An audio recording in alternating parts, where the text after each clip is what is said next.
Hello mga idol, magluto na naman tayo ngayon, tuna with carrots and potato guys. Shout out dyan sa mga supporter natin mga idol. Yan, maghiwa tayo ng potato.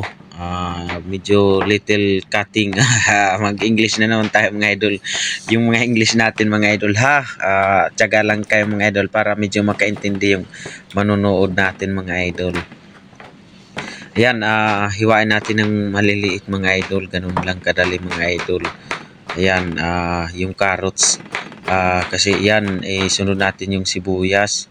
At ihiwain natin yung sibuyas. Tapos, isunod po natin mga idol. Bawang po mga idol. Bawang po, hiwain natin. Yan, medyo nagmamadali na mga idol. Yun, mga chip cook, mabibilis maggayat. Huwag lang masasama yung ano. Guys, maglagay na tayo ng little oil. Little cooking oil. And next, let's fry yung ano patatas, potato. Yan. Tapos yung carrots, ihalo-halo natin, mikos-mikos mga idol. Ganun lang kadali mga idol. I-ano natin, tas halo-haloin natin na maluto siya mga idol. Kasi pag naluto, isusunod natin ang ibang ingredients. Yan. Ganyan lang kadali mga idol. Antayin lang natin mga 3 to 5 minutes yung pag ano natin, pag fry. Yan, 3 to 5 minutes. And then separate and put garlic and red onion. Yan, little cooking oil, put and then put garlic and mix well. English na naman tayo mga idol. Salamat, nakaka-practice tayo. Ayan, ilagay natin ang red onion. Ilagay natin. Ganun lang kadali mga idol, pero ang sarap at masustansya mga idol. Mahirap pag yung tuna lang yung kakainin natin kasi ano, dapat may carrots at potato mga idol. Kasi mix well, halo-haloin natin. Ganun lang kadali mga idol. Sabi nga naman, mikos-mikos mga idol. Ganun kadali. Tapos next, put pepper, 1 gram, 1 ml na black pepper. And sunod, i-ano po natin guys, little seasoning, magic sarap, maybe 5 ml.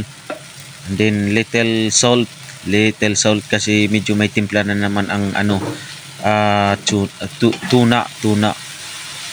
Tapos halo-haloin natin, mikos-mikos na naman tayo mga idol.